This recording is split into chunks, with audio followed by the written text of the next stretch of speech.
ജീവിതത്തിൽ ഏറ്റവും കൂടുതൽ വർക്ക് ആവാത്ത കോമഡി ഇരിക്കുന്ന ആള്? നിങ്ങൾ എല്ലാവരും ഭയങ്കര തമാശ പറയുന്ന ആളാ, പക്ഷെ ഭയങ്കര സീരിയസ് ആയിട്ട് നല്ല ഫണ്ണാന്ന് വിചാരിച്ച് തമാശ പറഞ്ഞിട്ട് മൂന്ന് പേരും ചില സമയത്ത് ചില സാധനം പറഞ്ഞിട്ട് അങ്ങോട്ടും ഇങ്ങോട്ടും നോക്കി എന്തിനാ ഇത് നേരത്തെ എന്തോ അതെല്ലാവരുടെ വായിന്നും വരും. അങ്ങനെയാണ് കോമഡി, അങ്ങനെയാണ്. നമ്മള് ഷൂട്ട് ചെയ്തോണ്ടിരിക്കുക, ചിലത് വീഴും ചിലത് വീഴൂല. അത് എന്റെ 90% വീഴാറുണ്ട്. ആറ്റില് വീഴാറുണ്ട്. അതാണ് വീഴുന്നത്. അതെന്ത് കോമഡിയായിരുന്നു.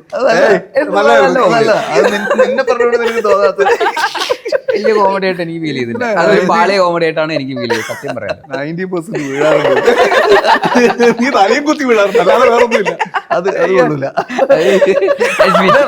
ഇതാണ് നമ്മൾ എറിയ, ചിലത് വീഴും ചിലത് വീഴൂല.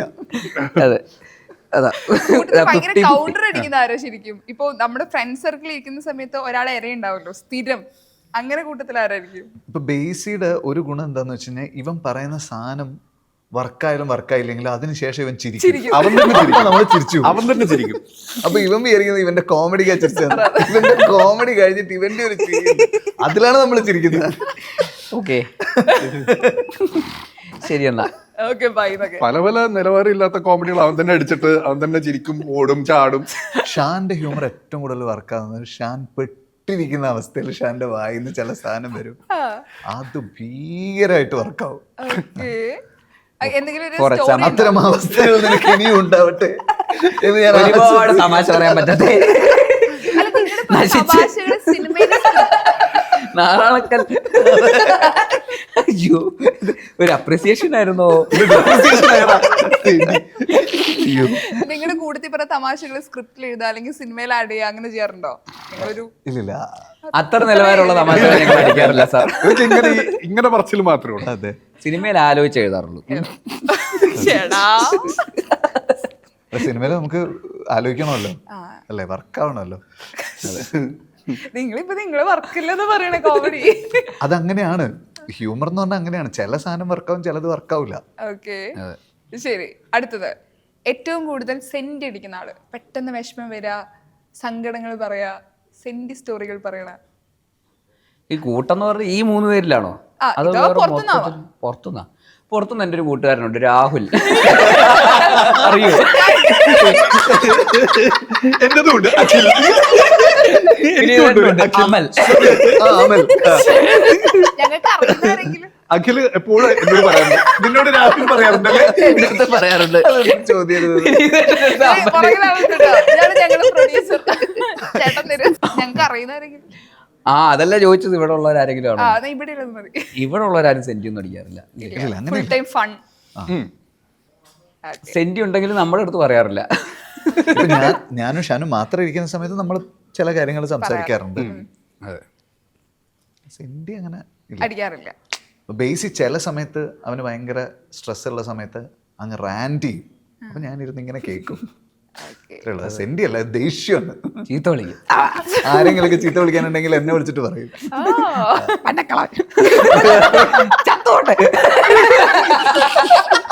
അപ്പൊ ഞാനിങ്ങനെ കേൾക്കും, ബേസിക് കുഴപ്പമില്ലടാ, അതന്നെ, സെന്റി അല്ല. ഭയങ്കര നിഷ്കളങ്കമായിട്ടാ പറയുന്നത്.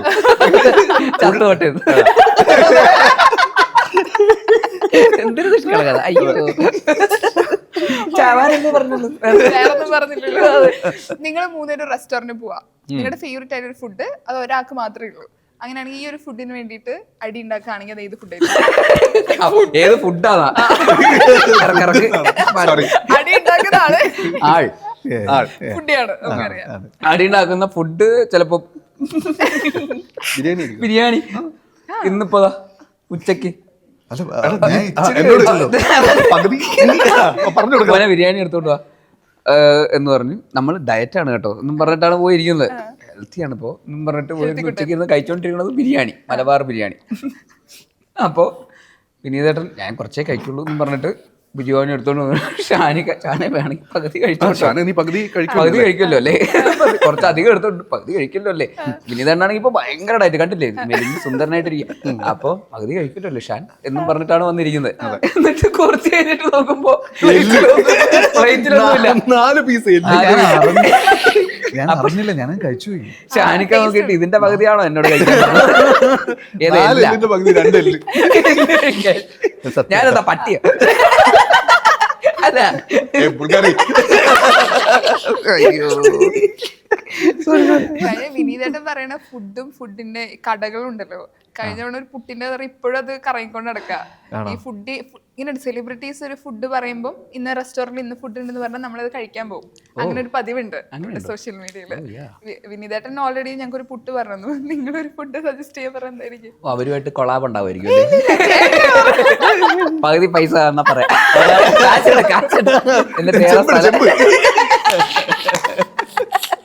നിങ്ങൾ പറയുന്ന ഫുഡ് ഞങ്ങൾ പോയി കഴിക്കുക. കാരണം ബേസിൽ ചേട്ടൻ പറഞ്ഞ ഫുഡാണെന്ന് നമ്മൾ പോയി കഴിക്കും. ഞാൻ പറയില്ല, എനിക്ക് പറ്റൂല. അങ്ങനെ ഒരാളും വളരുന്ന ഇഷ്ടമല്ല. ഒരു രീതിയിൽ ബേസി ഭയങ്കര ഡയറ്റാ. വീട്ടിലുണ്ടാകുന്ന ഭക്ഷണമേ കഴിക്കാറുള്ളൂ, പുറത്തുനിന്ന് കഴിക്കില്ല. അയ്യോ അപ്പൊ ഇന്ന് കഴിച്ചില്ല. ബേസിയുടെ ഇന്ന് കഴിച്ചതാ. ബേസിയുടെ ഒരു കുക്ക് ഉണ്ട്. നമ്മൾ അകത്തിരുന്നല്ലേ ചളിയാ മിസ്സായി പോയല്ലോ. ആറ്റിലൊരെണ്ണം കളഞ്ഞതാ. നിന്റെ കുക്കിന്റെ ആ പേര് 90-ൽ 10. നിന്റെ കുക്കിന്റെ പേരെന്തായിരുന്നു? അശ്വിൻ. അശ്വിൻ. അവനുണ്ടാക്കുന്ന ഉഗ്രം ഭക്ഷണം. ഒരു പ്രോൺസിന്റെ ഒരു പച്ച കളർ കറിയല്ലേ? നിർവാണ. ഒരു നിവൃത്തിയില്ല, നിർവാനൊക്കെ തന്നെ. പക്ഷെ കൊള്ളാം. അശ്വിൻ ഒരു പ്രൊമോഷൻ ആവട്ടെ. അതെ ആവട്ടെ. നന്നായിട്ട് കുക്ക് ചെയ്യും. അതെ കൊള്ളാം. നിങ്ങൾ കുക്ക് ചെയ്യോ ശരിക്കും? ഞാനോ? ചോദിച്ചോ. ഞാൻ കുക്ക് ചെയ്യും. നിന്റെ ചാട്ടം കണ്ടപ്പോ ഞാൻ വിചാരിച്ചു ഒരുവിധം എല്ലാം ഉണ്ടാക്കുന്നു. കുക്ക് ചെയ്യും. കാപ്പി കുക്ക് ചെയ്യാറുണ്ട്. ഞാൻ കോഫി. ഞാൻ ചായ കുക്ക് ചെയ്യും. ചില ഭക്ഷണം ഇവന്റെ നല്ല ഫുഡായിരിക്കും, പക്ഷെ ഇവൻ ചോദിക്കുന്ന ചോദ്യത്തിൽ നമുക്കത് കഴിക്കാൻ തോന്നൂല. നിങ്ങൾക്ക് വേണോ അവക്കാഡോ? അവക്കാഡോ അത് പറയുന്ന കേൾക്കുമ്പോല്ലേ വേണ്ട അങ്ങനെ കഴിച്ചാൽ മതി. ഏതവക്കാട? Avocado toast. Avocado toast. അവക്കാണെങ്കിൽ പിന്നെ എന്തിനാ എനിക്ക്? എന്താ ഈ ആറ്റില് നമ്മൾ അല്ലേ? ചേട്ടന്റെ ഫാൻസിന് ഇതൊക്കെ ഫണ്ണാ. കൊടങ്ങോട്ട് ശരിക്കാണോ? ബൂമേഴ്സിന് ഇത് വർക്കാവില്ല. നമുക്ക് വർക്കാവും. ഇതൊക്കെ 90s അല്ല 90% വരുന്നത്. നിങ്ങൾ തകർന്നിരിക്കുന്ന സമയത്ത് എനർജി ബൂസ്റ്റ് അടിച്ചു തരുന്ന ആള്. അകന്നിരിക്കുന്ന സമയത്തോ? തകർന്നിരിക്കുന്ന സമയത്ത് എനർജി ബൂസ്റ്റ് അടിച്ചു തരുന്ന ആള്. മറ്റേ ബൂസ്റ്റ് അല്ല. മറ്റേ ബൂസ്റ്റ് അല്ല. ഇല്ല, ഞാൻ പറയുന്നില്ല. അങ്ങനെ ഒരാളില്ല. ആറ്റി ബേസി പറ. തളർന്നിരിക്കുന്ന സമയത്ത് എനർജി ബൂസ്റ്റ് ചെയ്യുന്ന ആള്. എനിക്കിടയ്ക്ക് വിനീതേട്ടൻ എനർജി ബൂസ്റ്റ് തരാറുണ്ട്. പിന്നെ സമീർക്ക തരാറുണ്ട്. ടൊവിനോ പക്ഷെ വിശ്വസിക്കാൻ പറ്റൂല. ഉള്ള ബൂസ്റ്റ് കൂടെ ചിലപ്പോ കളയും. ചത്തുപോട്ടാ പറ്റും. ഇവരൊക്കെ ആണെങ്കിൽ ഇച്ചിരി മെച്ചോർഡായിട്ട് അങ്ങനെയൊന്നും പറയല്ലേ ബേസി, ഒക്കെ ശരിയാവും എന്നൊക്കെ പറയും. ചാവണം. നമ്മുടെ കൂടെ തരും അവൻ. അപ്പൊ ഉള്ള കോൺഫിഡൻസും കൂടെ പോകും. റേഞ്ച് ഒന്നുകൂടെ കൂടും. വാശി കയറ്റി വിടും അങ്ങോട്ട്. പിന്നെ എലിസബത്ത് ഭാര്യ ഭാര്യ ഒരേ മോഡുലേഷൻ ആയിരുന്നു. മുഖത്ത് ഭാവം ഉണ്ടായിരുന്നു. ആക്ടിങ് അത് പറയുകയും ചെയ്തു. ആക്ടിങ്. ഓ അവള് കേട്ട എന്ത് വിചാരിക്കും അല്ലേ? ഓക്കെ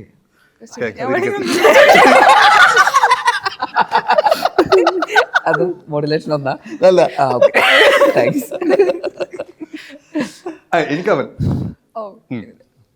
കാരണം എനിക്ക് ഓർമ്മയുള്ളത് തട്ടം കഴിഞ്ഞിട്ട് ഇപ്പം ആ സമയത്ത് എന്നോട് കുറേ പേര് പറഞ്ഞു തട്ടത്തിലെ പാട്ടൊക്കെ അടിപൊളിയാണ്, ഇനി ഷാൻ ഭയങ്കര ബിസി ആവാൻ പോവാണ് ഇൻഡസ്ട്രിയിൽ. ഒറ്റ പടം വന്നില്ല. അപ്പം അപ്പം ഞാൻ നോക്കുമ്പോൾ അനുരാധത്തിൻ വേളയിൽ മുത്തുച്ചിപ്പിയൊക്കെ ഇങ്ങനെ എല്ലാവരും പാടുന്നുണ്ട്, പക്ഷെ പടമില്ല. അപ്പം എന്നെക്കാളും കൂടുതൽ ടെൻഷൻ അടിച്ചത് വിനീത. അവൻ ഇടയ്ക്കിടയ്ക്ക് വിളിച്ചിട്ട് അളിയാ എന്തെങ്കിലും വന്നോ, ആരെങ്കിലും വിളിച്ചു. അപ്പം എന്നിട്ട് അവൻ തന്നെ സമാധാനിപ്പിക്കും, എടാ ഉണ്ടാവും, പ്ലാൻ ചെയ്യുന്നുണ്ടാവും ആരെങ്കിലും. അപ്പം അങ്ങനെ ഭയങ്കരമായിട്ട് ഇതാക്കിയിട്ടുണ്ട്.